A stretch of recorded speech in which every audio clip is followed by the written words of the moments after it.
सभी को जय मसीह की cartoon Hindi Bible story channel पर आप सभी का स्वागत है। आज हम वचन पढ़ेंगे गलातियों 5 का 22 और 23।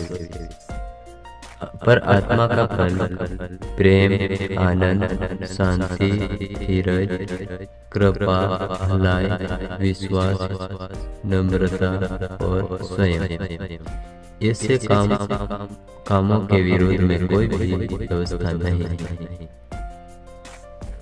तो मेरे मसीह आत्मा का फल है ये प्रेम, आनंद, शांति, धीरज, कृपा, भलाई, विश्वास, नम्रता, स्वयं। तो सभी मसीह अपन को एक दूसरे से प्रेम रखना है, न कि बैर, और आनंद से रहना है, और शांति और धीरज से और हर एक के साथ भलाई करना चाहिए, और विश्वास और नम्रता के साथ।